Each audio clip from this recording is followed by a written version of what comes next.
আমাদের এই ফলাফল প্রকাশের। তবে আজকে মোটামুটি আমি হ্যাপি। আজকে অভিভাবকদের উপস্থিতি সন্তোষজনক। গত 3 দিন থেকে আজকে উপস্থিতি সন্তোষজনক, এই জন্য ধন্যবাদ আপনাদেরকে। তবে মায়েদের উপস্থিতি বেশি সন্তোষজনক, বাবাদের না।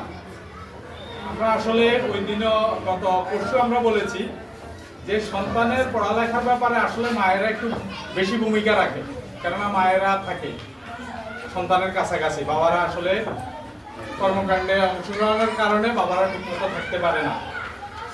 তবে আমি বাবা এবং মায়েদের সম্পর্কে একটা কথা বলি, মায়েরা সন্তানদেরকে আদর করে কোথায় কোথায় নিয়ে আদর করে বলেন তো? কোলে নিয়ে। কেন কোলে নিয়ে? মায়েরা চায় আমি যতটুকু দেখি আমার সন্তান যেন ততটুকু দেখে। আর বাবারা আদর করে কিসে?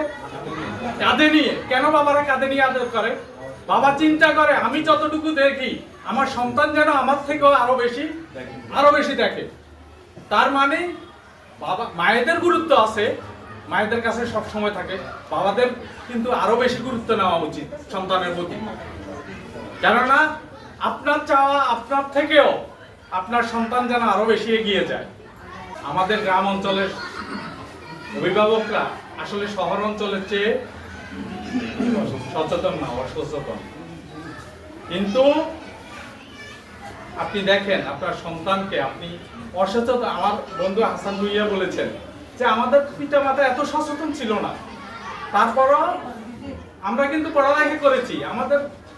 আমাদের ওই অশিক্ষিত বাবা আয়সা কি বলছে, স্যার ধরেন দিয়ে গেলাম মাংস আপনার আড্ডি আর এখন কি বলে? আজকে আপনার সন্তানকে যদি একটু শাসন করে, আপনি ওরে বাবারে, আপনি কোন রাজনৈতিক নেতা বা আপনি নিজে চলে আসেন, ইউনিয়নের কাছে যান, থানার কাছে যান, আপনার সন্তানকে শাসন করতে পারবে না। এই শাসন করতে না পারার কারণে আজকে আপনার সন্তান ভুগে যাচ্ছে। পাশাপাশি আপনাদেরও কিছু দোষ আছে। কি দোষ? আমার স্যার বলে গেছে মোবাইল ব্যবহার। আমি প্রতিদিন বলি বিজ্ঞান আশীর্বাদ, আবার বিজ্ঞান অভিশাপ। যেমন পারমাণবিক অস্ত্র, এটার মূল উপাদান হচ্ছে ইউরেনিয়াম। এই ইউরেনিয়াম দিয়ে কি করে জানেন? বিদ্যুৎ উৎপাদন করে। এটা কিন্তু মানুষের ভালোর জন্য। আবার এই ইউরেনিয়াম দিয়ে অ্যাটম বোমা তৈরি করে, যেটা ধ্বংস করে। এই বোমা পড়লে আপনি তো থাকবেন না, আপনি বায়ু হয়ে যাবেন, মানে বাতাস হয়ে যাবেন, আপনার কিছুই থাকবে না। সেটা অভিশাপ। ঠিক মোবাইলটাও আমাদের জন্য কি? যোগাযোগের একটা মাধ্যম।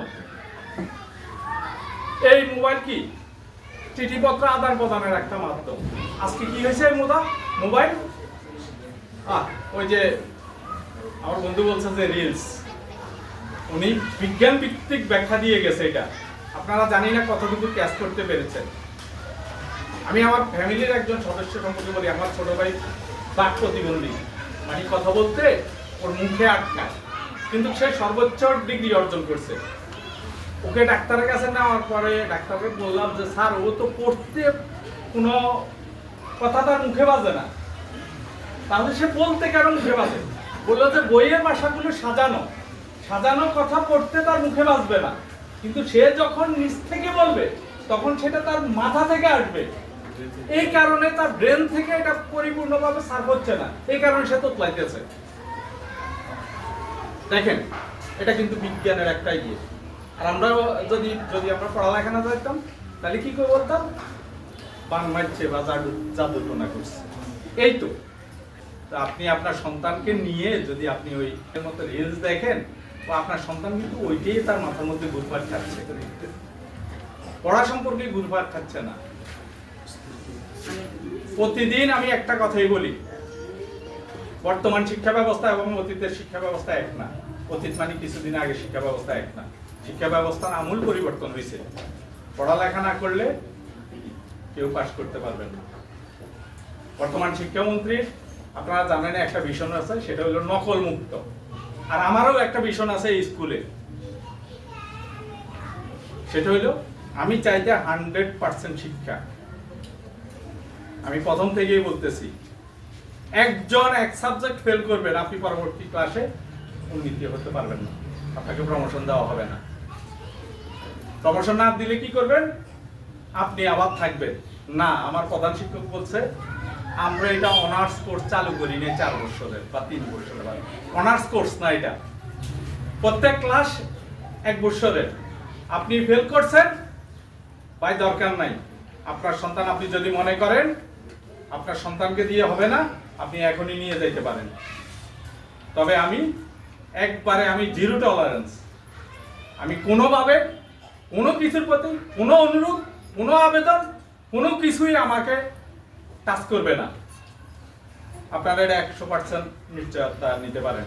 কারণ আমি এখানে আসার আগে আমার গুটি কয়েক বন্ধু বান্ধব যারা একবারে আমার কাছে, যাদের কথা আমি কখনো ফেলতে পারবো না, আমি তাদেরকে বলছি আমি এখানে যাওয়ার পরে দয়া করে আমাকে কোনো ব্যাপারে আপনারা কোনো রিকোয়েস্ট করবেন না।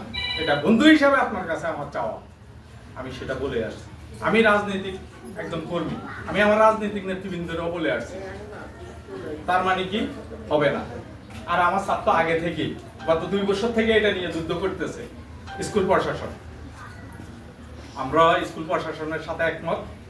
তবে আমরা এই পরীক্ষা যেহেতু অর্ধবার্ষিকী পরীক্ষা আমরা শুধুমাত্র 2 সাবজেক্ট যারা ফেল করেছেন তাদের গার্ডিয়ানের বিশেষ অনুরোধে এবং আপনি আন্ডারটেকিং দিয়ে যে আপনি ফাইনাল পরীক্ষায় আপনার সন্তান ফেল করবে না, এই মর্মে আপনি আন্ডারটেকিং দিয়ে আপনার ছেলেকে স্কুলে পাঠাবেন।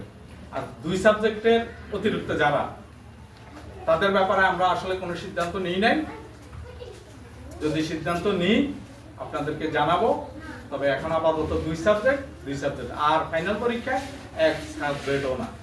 আমি ক্লাস 10 থেকে এই পর্যন্ত যতগুলো খাতা দেখছি তার মধ্যে ইসলাম ধর্ম শিক্ষার মধ্যে ফেলের প্রবণতা সবচেয়ে বেশি। আমি ওই দিনও বলছি, আমি স্যারকে বলছি যারা ইসলাম ধর্ম শিক্ষা নেয় তাদেরকে শোকজ করার জন্য। কেননা ধর্মে কেন এত ফেল? একজন মুসলমানের সন্তান, একজন হিন্দুর সন্তান, এখানে অন্য কোনো জাতি ধর্ম নাই।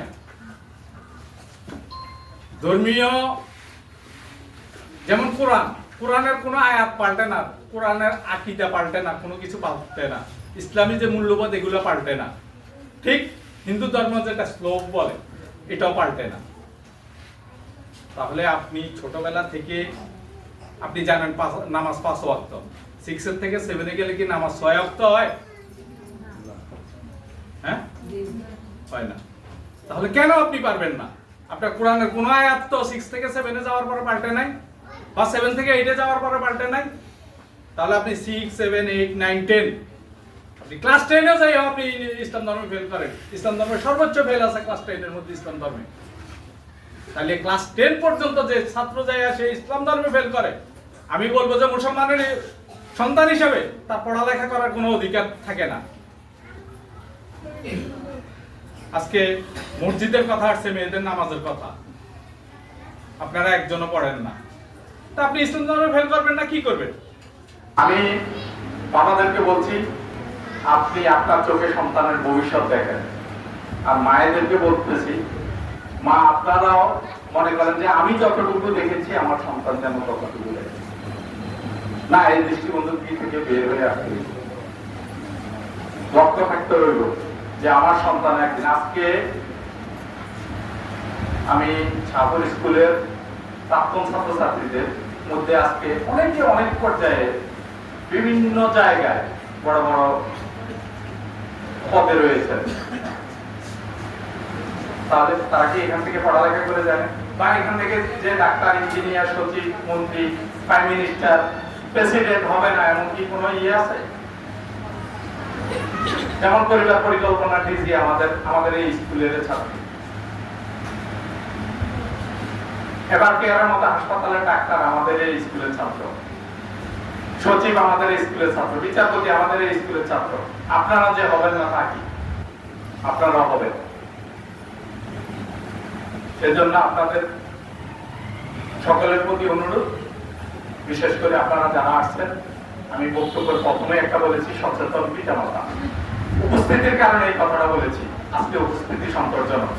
আশা করি আপনি যেমন আজকে উপস্থিত হয়েছেন, আমাদের কথাগুলো অনুধাবনে নিয়ে আপনার সন্তানের ভবিষ্যৎ একটা সুন্দর এবং যেন মানবিক হয় এই দৃষ্টিকোণ থেকে আপনি আপনার সন্তানের প্রতি আরো বেশি কেয়ার দেবেন, আরো বেশি লক্ষ্য নেবেন। আপনারা নিজেরাও শাসন করেন না, আমাদেরকে শাসন করতে দেন না, আমাদের কাছে অভিযোগও দেন না। তবে আপনাদের সাথে আমাদের সাথে দেখা হবে ডিসেম্বর মাসে, আমরাও দেখব। আমি একবারে মাথায়, অনেকে বলে না যুদ্ধক্ষেত্রে গেলে কাপড়ের কাপড় বেঁধে ফেলে, আমিও ঠিক তত। এক সাবজেক্ট ফেল করবেন, প্রমোশন হবে না। Be careful. দয়া করে আমার বক্তব্যকে অন্যভাবে নেবেন না। সবাইকে আবারও শুভেচ্ছা জানিয়ে আমি আমার বক্তব্য এখানে শেষ করছি। আসসালামু আলাইকুম।